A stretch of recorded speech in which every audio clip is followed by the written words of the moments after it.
Hi, Hi. I'm Kelly Lewis. Hi, I'm Laura Moffat. Nice to meet you. Nice to meet you. Thanks for coming in today. You're welcome. Thank you. So, my name is Laura. Do you prefer first names or last names? First name's fine. Okay. So Kelly, I'm Laura, and I'm a Metro State intern. So I just want you to know that I am also working with a supervisor. Okay. So I just want you to know that the purpose of this meeting is just an introductory meeting. So it's going to last about 10 to 12 minutes. Okay. And we're going to talk about just things that are that you might be struggling with. And I want you to be kind of the leader in the conversation. I might be asking you some questions, but I'm not going to be really giving advice. I just want you to guide your experience. Okay. So my role, I will be just kind of a facilitator. I want you to know there are some just ethical policies. I will be remaining confidential by law, so that means I won't tell anyone about what we're saying in here. Mm-hmm. And except with the exception of my supervisor, we do discuss some of the things and just reflect.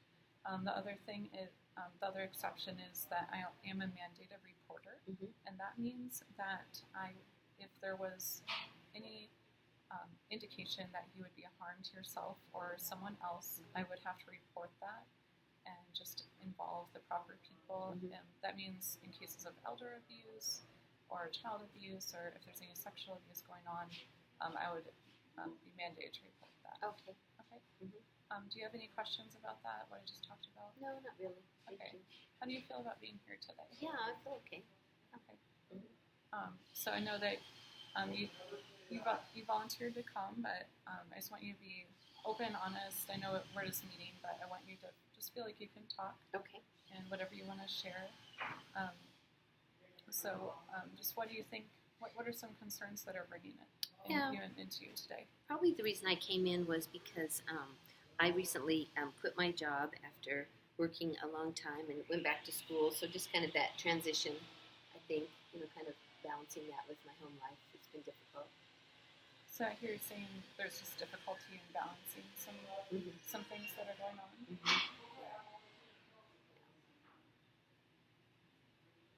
Are there people at home that are supporting you? No, not really. My sister lives in town and my brother lives in town, but kind of have their own lives, and she'll help out a little bit if I ask, but pretty much it's just me. What are some things that you're managing at home? Yeah, just I have 3 kids, and so just kind of that are still in elementary school, so kind of the whole school thing, their school thing, my school thing. Yeah. So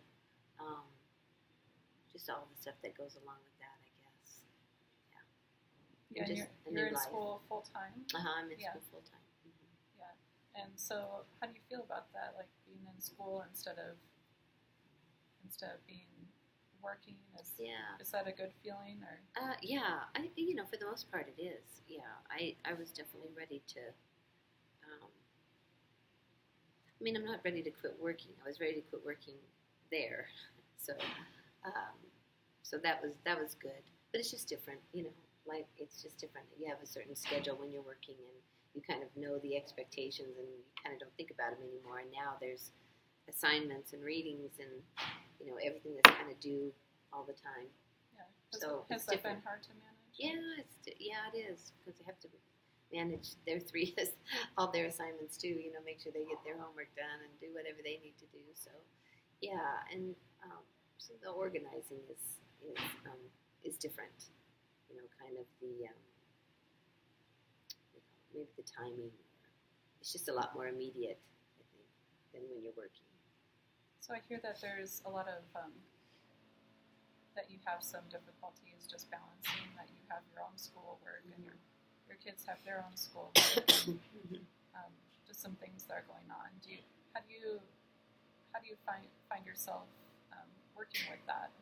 Are you reaching out to anyone, or what are you doing to try and help balance that? Yeah, I think just plugging away, each day. I don't really reach out too much. I have a couple of friends that help sometimes with Yeah, not very often though, but you know, if I need someone to watch one of the kids while I go do something with the other two, which happened recently, you know, I do have somebody who can help. Then my sister helps if I ask, you know.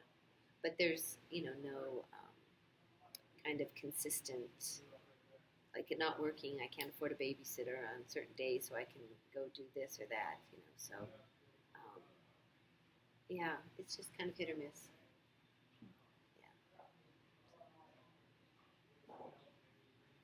What are some things that have like gotten in the way, like you mentioned, where just not being able to do babysitting and like that you need to go run errands and things? What are Yeah, well, I just take them with me now. You know, I didn't have to do that for a while, but now I just, you know, it's just different. You know, I take them with me a lot more places, running errands or whatever, and so I think it's just the time management that is probably the biggest issue.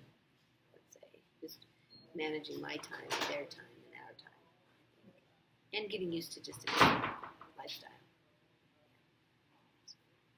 so you said that you need to find some ways to have time management and just adjust to that lifestyle. Mm-hmm. Mm-hmm. Yeah, it's just different than working than when I was working. Um, how are some things that have been helpful? Like you mentioned that your sister or some friends might be a support. Yeah, you know, they really have their own stuff going on, so I don't really call on them, you know, too often. I just mostly try to manage it, get done what I can get done, and if I can't get something done, then I don't get it done. You know, there's a lot of things that go by the wayside. I try not to let the important things go by the wayside, obviously, but optional things here and there kind of slip. How do you choose what you're going to manage and prioritize? Just kind of things that are required. I think, you know, things that have to get done, then I get those done. And if they don't have to get done, I figure out, you know, when I can do them at another time. But then I also want to do things that, you know, my kids want to do too. So I try to squeeze those in as well. They don't, you know, they don't have to go to a birthday party, but they want to go to a birthday party. So I try to make that happen as best I can. But then something always falls by the wayside. You know, you stay up till midnight reading or whatever. So, yeah, sleep goes by the wayside a lot. Yeah. Sleep goes by the wayside for sure. But then I've never slept all that much anyway. Has that been a stress for you?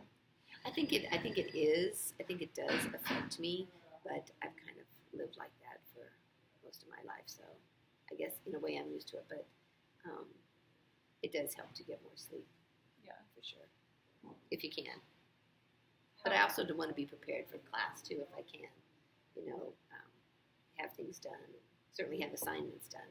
How do you feel about that? Be it like if you have to say no to your kids, or if you're struggling with assignments, just prioritizing, having to let something go. Right? Yeah, you know, I'm somewhat comfortable with the assignments. It's sometimes harder to say no to the kids, obviously, but I probably don't say no all that often. How do they feel about that?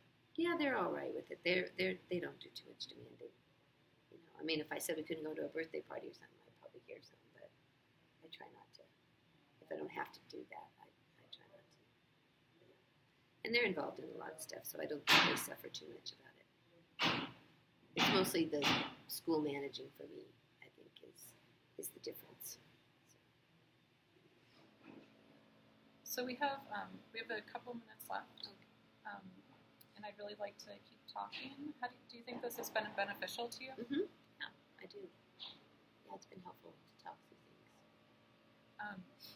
I know that you've talked a lot about just the stressors that are going on, you quitting your job and then starting school and just managing your kids, their wants and their needs, and then managing your own needs for school as well. Just like that kind of balance, and maybe a little hesitation and guilt there. So it would be nice do you think we could move forward, and would you like to talk in the future? Sure. That'd be helpful. How would you like to move forward, can we schedule another meeting? So Sure. usually we're going to meet for about 15 minutes. Okay. Maybe we can set some goals in the next meeting. Okay. Yeah, that sounds good. Okay. So I appreciate you coming in. Thank you. Appreciate And your is time. there any feedback you can give me that I can maybe use for our next session? Oh, no, nothing additional. I think it went well, and I'll look forward to talking with you next week. Okay. Okay. Thank you. Thank you. Thank you.